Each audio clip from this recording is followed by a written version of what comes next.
اعوذ باللہ من الشیطان الرجیم بسم اللہ الرحمن الرحیم ولما فتحوا متاعهم وجدوا بضاعتهم ردت إليهم قالوا يا أبانا ما نبغي هذه بضاعتنا ردت إلينا ونمير أهلنا ونحفظ أخانا ونزداد كيل بعير ذلك كيل يسير۔ ترجمہ: اور جب انہوں نے اپنا سامان کھولا تو اپنی رقم کو بھی موجود پایا کہ انہیں وہ رقم بھی واپس کر دی گئی۔ کہنے لگے، اے ہمارے باپ، اب ہمیں اور کیا چاہیے؟ یہ ہماری رقم ہے جو ہمیں واپس کر دی گئی ہے، اور ہم اپنے گھر کے لیے غلہ لائیں، اور ہم اپنے بھائی کی حفاظت کریں گے، اور ایک اونٹ کا بوجھ اور زیادہ پائیں، یہ بہت آسان بوجھ ہے۔ یعنی جب انہوں نے اپنا وہ سامان کھولا جو مصر سے لائے تھے تو اس میں اپنی رقم کو بھی موجود پایا جو انہیں واپس کر دی گئی تھی۔ رقم دے کر کہنے لگے، اے ہمارے والد محترم، اس سے زیادہ کرم و احسان اور کیا ہوگا کہ بادشاہ نے سامان کے ساتھ وہ رقم بھی ہمیں واپس کر دی ہے جو ہم نے سامان کی قیمت کے طور پر دی تھی۔ لہٰذا آپ علیہ السلام ہمارے بھائی کو ساتھ جانے کی اجازت دے دیں تاکہ ہم جائیں اور اپنے گھر والوں کے لیے غلہ خرید کر لائیں، اور ہم اپنے بھائی بنیامین کی حفاظت کریں گے، اور ہم اپنے بھائی کی وجہ سے اس کے حصے کا ایک اونٹ کا بوجھ اور زیادہ پائیں۔ یہ اونٹ کا بوجھ کا غلہ دینا بادشاہ کے لیے بہت آسان بوجھ ہے، کیونکہ اس نے ہم پر اس سے زیادہ کرم و احسان فرمایا ہے۔ قال لن أرسله معكم حتى تؤتوني موثقا من الله لتأتونني به إلا أن يحاط بكم فلما آتوه موثقهم قال الله على ما نقول وكيل۔ ترجمہ: یعقوب نے فرمایا، میں ہرگز اسے تمہارے ساتھ نہ بھیجوں گا جب تک تم مجھے اللہ کا یہ عہد نہ دے دو کہ تم ضرور اسے واپس لے کر آؤ گے، سوائے اس کے کہ تم کسی بڑی مصیبت میں گر جاؤ۔ پھر انہوں نے یعقوب کو عہد دے دیا تو یعقوب نے فرمایا، جو ہم کہہ رہے ہیں اس پر اللہ نگہبان ہے۔ حضرت یعقوب علیہ السلام نے ان سے فرمایا، میں اس وقت تک ہرگز بنیامین کو تمہارے ساتھ نہ بھیجوں گا جب تک تم اللہ تعالیٰ کی قسم کھا کر یہ عہد نہ دو کہ تم ضرور اسے واپس بھی لے کر آؤ گے، سوائے اس کے کہ تمہارا انتقال ہو جائے یا تم مغلوب ہو جاؤ اور بنیامین کو لے کر آنا تمہاری طاقت سے باہر ہو جائے۔ جب انہوں نے حضرت یعقوب علیہ السلام کو اللہ تعالیٰ کی قسم کھا کر عہد دے دیا تو حضرت یعقوب علیہ السلام نے فرمایا، جو ہم کہہ رہے ہیں اس پر اللہ نگہبان ہے۔ علامہ اسماعیل حقی رحمۃ اللہ علیہ فرماتے ہیں، اس سے معلوم ہوا کہ ظاہری اسباب اختیار کرنے کے بعد اللہ تعالیٰ پر بھروسہ کرنا توکل کے خلاف نہیں، لہذا ہر انسان کو چاہیے کہ وہ اس عالم میں موجود معتبر اسباب اختیار کرے اور صرف ان اسباب کو اختیار کرنے اور انہی پر بھروسہ کرنے کو کافی نہ سمجھے، بلکہ اپنے دل کو اللہ تعالیٰ اور اس کی تقدیر کی طرف متوجہ رکھے، اللہ تعالیٰ پر اور اس کی تدبیر پر اعتماد رکھے، اور اس کے سوا ہر چیز سے اپنی امید ختم کر دے۔ امام غزالی رحمۃ اللہ علیہ فرماتے ہیں، اسباب ترک کر دینا اللہ تعالیٰ کی حکمت کے خلاف اور اس کے طریقے سے جہالت ہے، اور جب آدمی اسباب کے بجائے اللہ تعالیٰ پر بھروسہ رکھے اور یوں وہ اللہ تعالیٰ کے طریقے کے مطابق عمل کرے تو یہ بات توکل کے خلاف نہیں۔ وقال یا بنی لا تدخلوا من باب واحد وادخلوا من ابواب متفرقة فما اغني عنكم من الله من شيء ان الحكم الا لله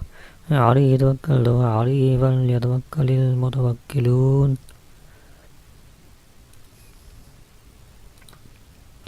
ترجمہ: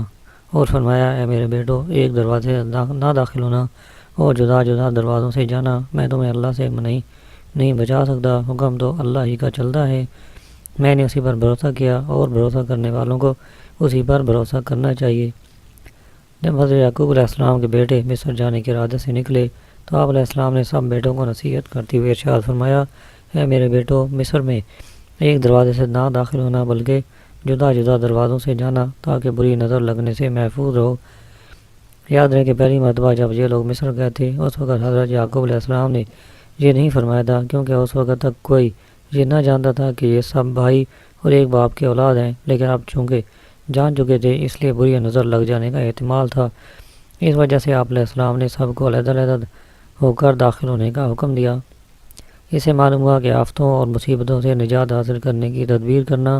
اور مناسب احتیاطیں اختیار کرنا انبیاء اکرام کا طریقہ ہے،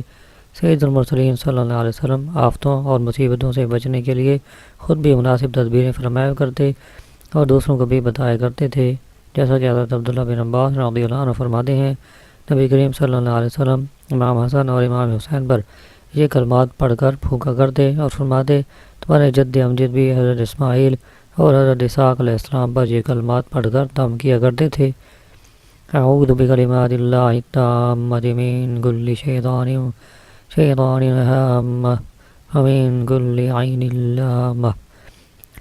حضرت عابس جونی رضی اللہ عنہ سے روایت ہے، حضور صلی اللہ علیہ وسلم نے ارشاد فرمایا، میں تمہیں وہ کلمات نہ بتاؤں جو شریر جنات اور نظر بد سے اللہ تعالیٰ کی پناہ طلب کرنے میں سب سے افضل ہیں۔ انہوں نے عرض کی، یا رسول اللہ صلی اللہ علیہ وسلم کیوں نہیں، آپ ضرور بتائیے۔ ارشاد فرمایا، وہ کلمات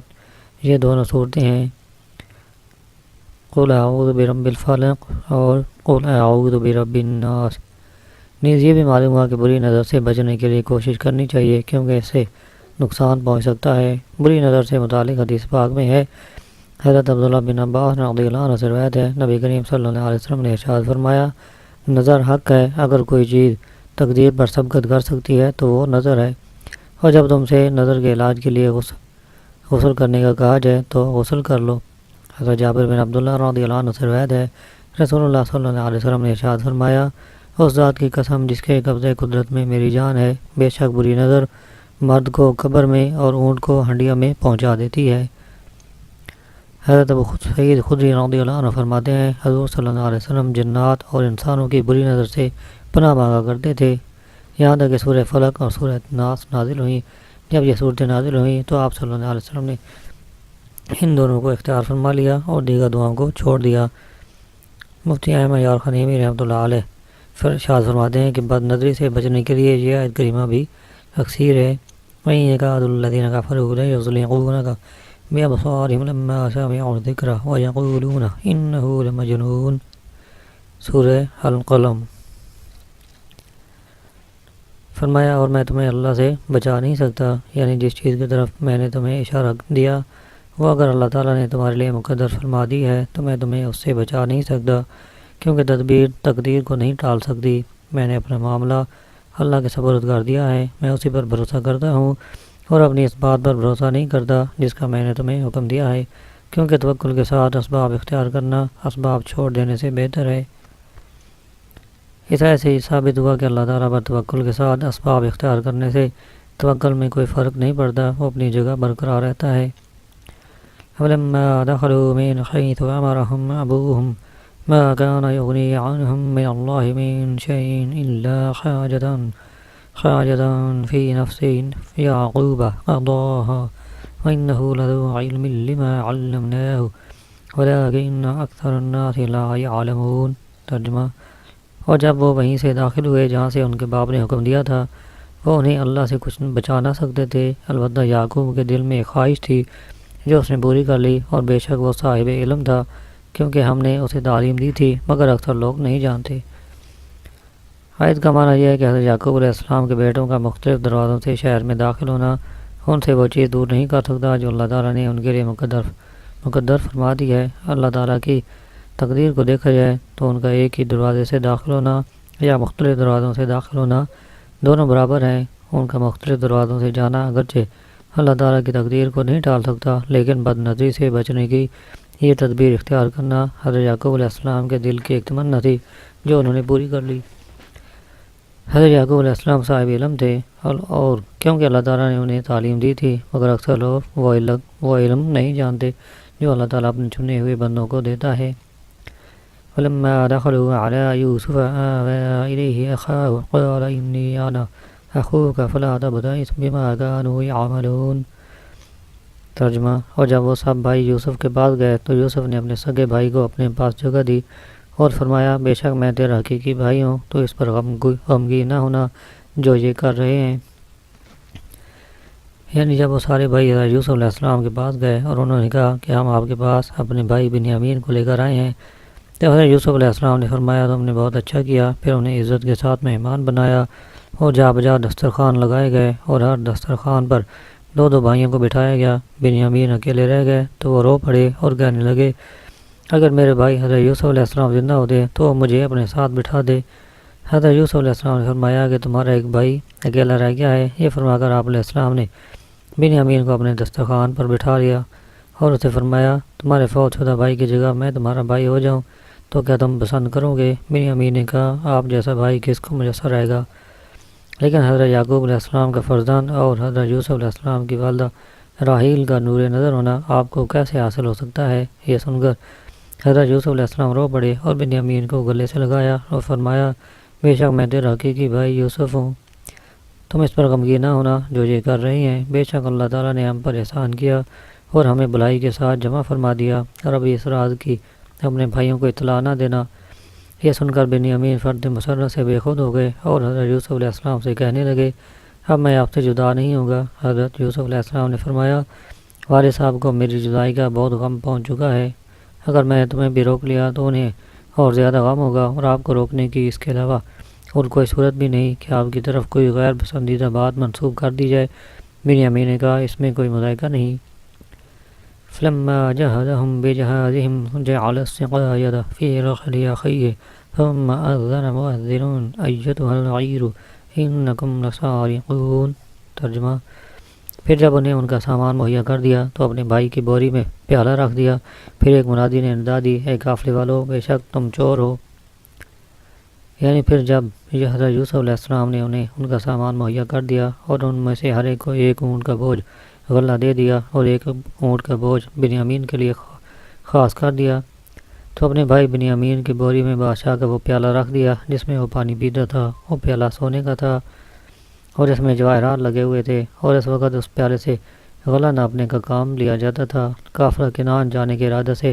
روانہ ہو گیا۔ جب قافلہ شہر سے باہر جا چکا تو انبار خانہ کے کارکنوں کو معلوم ہوا کہ پیالہ نہیں ہے۔ ان کے خیال میں یہی آیا کہ یہ پیالہ قافلے والے لے گئے ہیں، چنانچہ انہوں نے اس کی جستجو کے لیے آدمی بھیجے۔ ان میں سے ایک منادی نے ندا کی اے قافلے والو بے شک تم چور ہو۔ قالوا واقبلوا عليهم ماذا تفقدون قالوا نفقد صواع الملك ولمن جاء به حمل بعير وأنا به زعيم۔ ترجمہ انہوں نے پکارنے والوں کی طرف متوجہ ہو کر کہا کیا چیز تمہیں نہیں مل رہی؟ ندا کرنے والوں نے کہا ہمیں بادشاہ کا پیمانہ نہیں مل رہا، اور جو اسے لائے گا اس کے لیے ایک اونٹ کا بوجھ انعام ہے اور میں اس کا ضامن ہوں۔ ندا کرنے والوں نے انہیں جواب دیا کہ ہمیں بادشاہ کا پیمانہ نہیں مل رہا، اور جو ہمارے تلاشی لینے سے پہلے اسے ظاہر کر دے گا یا اسے چوری کرنے والے کے بارے میں ہمیں بتائے گا تو اس کے لیے ایک اونٹ کا بوجھ انعام ہے اور اسے دلانے کا میں ضامن ہوں۔ اس ایسے ثابت ہوا کہ کفالت جائز ہے۔ حدیث پاک سے بھی اس کا جواز ثابت ہے، جیسے کہ حضرت ابو امامہ بالی رضی اللہ عنہ سے روایت ہے سرکار دو عالم صلی اللہ علیہ وسلم نے ارشاد فرمایا کفیل بننے والا قرضدار ہے، نیز اس کے جائز ہونے پر اجماع بھی منعقد ہے۔ شریعت کی اصطلاح میں کفالت کے معنی یہ ہیں کہ ایک شخص اپنے ذمہ کو دوسرے کے ذمہ کے ساتھ مطالبہ میں ضم کر دے، یعنی مطالبہ ایک شخص کے ذمہ تھا اور دوسرے نے بھی مطالبہ اپنے ذمہ لے لیا۔ ہمیں چاہیے کہ اگر کوئی مسلمان بھائی قرض یا کسی اور مصیبت میں گرفتار ہو تو ممکنہ بہتر صورت میں اس کی ضمانت دے کر اس کی مصیبت دور کرنے کی کوشش کریں۔ اس سلسلہ میں صحابہ کرام کی سیرت سے ایک واقعہ ملاحظہ ہو۔ حضرت عبداللہ بن ابو قتادہ رضی اللہ عنہ فرماتے ہیں رسول کریم صلی اللہ علیہ وسلم کی بارگاہ میں ایک شخص کو لایا گیا تاکہ آپ صلی اللہ علیہ وسلم اس کی نماز جنازہ پڑھائیں، تو حضور صلی اللہ علیہ وسلم نے ارشاد فرمایا تم خود اس کی نماز جنازہ پڑھ لو کیونکہ اس پر قرض ہے۔ حضرت ابو قتادہ رضی اللہ عنہ نے عرض کی وہ قرض ادا کرنا میرے ذمہ ہے۔ حضور صلی اللہ علیہ وسلم نے ان سے دریافت فرمایا تم وہ قرض ادا کرو گے؟ انہوں نے عرض کی میں وہ قرض پورا ادا کر دوں گا۔ تب آپ صلی اللہ علیہ وسلم نے اس شخص کی نماز جنازہ پڑھا دی۔ قالوا تاللہ لقد علمتم ما جئنا لنفسد في الأرض فما كنا سارقين قالوا فما جزاؤه إن كنتم كاذبين قالوا جزاؤه من وجد في رحله فهو جزاؤه كذلك نجزي الظالمين۔ ترجمہ انہوں نے کہا اللہ کی قسم تمہیں خوب معلوم ہے کہ ہم زمین میں فساد کرنے نہیں آئے، نہ ہی ہم چور ہیں۔ اعلان کرنے والوں نے کہا اگر تم جھوٹے ہوئے تو اس کی سزا کیا ہوگی؟ انہوں نے کہا اس کی سزا یہ ہے کہ جس کے سامان میں وہ پیالہ ملے وہی خود اس کا بدلہ ہوگا، ہمارے جہاں ظالموں کی یہی سزا ہے۔ ارشاد فرمایا کہ اعلان کرنے والوں نے کہا اگر تم اس بات میں جھوٹے ہوئے اور پیالہ تمہارے پاس نکلے تو اس کی سزا کیا ہوگی؟ حضرت یوسف علیہ السلام کے بھائیوں نے کہا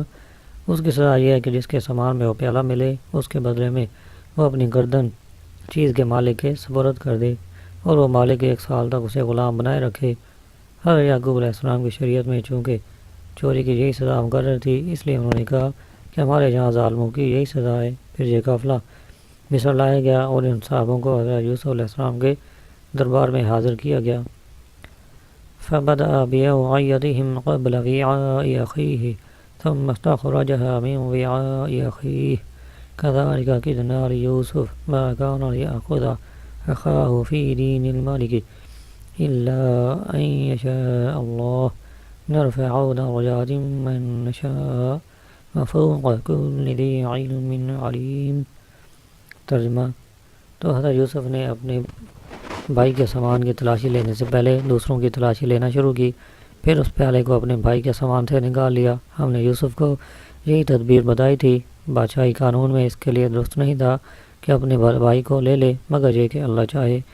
ہم جسے چاہتے ہیں درجوں بلند کر دیتے ہیں، اور ہر علم والے کے اوپر ایک علم والا ہے۔ یعنی حضرت یوسف علیہ السلام نے اپنے بھائی بنیامین کی سامان کی تلاشی لینے سے پہلے دوسروں کے سامان کی تلاشی لینا شروع کی۔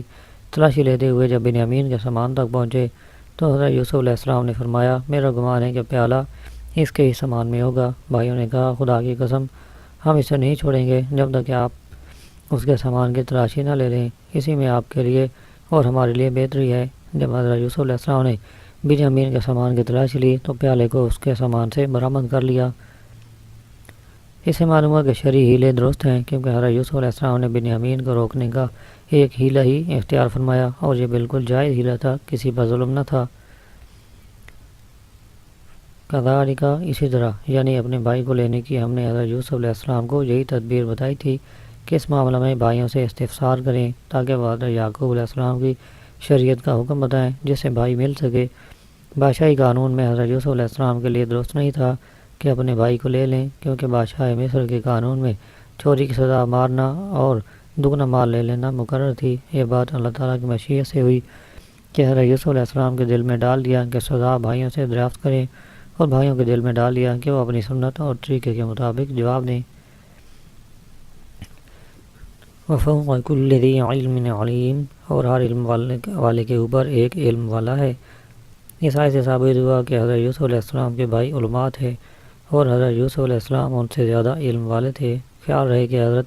یوسف علیہ السلام نے اس ہیلہ میں نہ تو جھوٹ بولا، کیونکہ آپ علیہ السلام کے خادم نے کہا تھا کہ تم چور ہو، اور خادم بے خبر تھا، نہ آپ علیہ السلام نے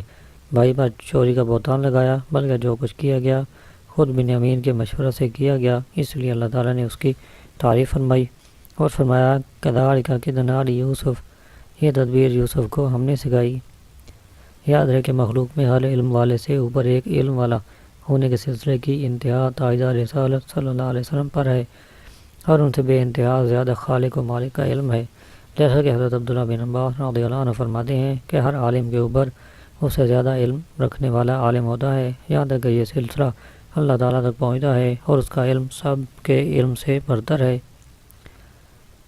امام احمد رضا خان رحمۃ اللہ علیہ فرماتے ہیں علم کے مدارج بے حد متفاوت، وفوق کل ذی علم علیم، عالم امکان میں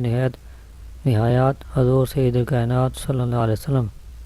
یعنی لوگوں کے علم کے درجات میں بے حد فرق ہے، کیونکہ ہر علم والے سے اوپر ایک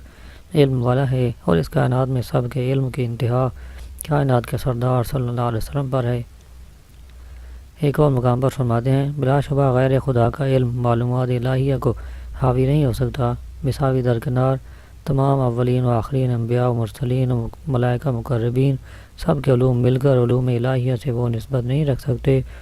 جو کروڑا کروڑ سمندروں سے ایک ذرا سی بوند کے کروڑویں حصے کو، کہ وہ تمام سمندر اور یہ بوند کا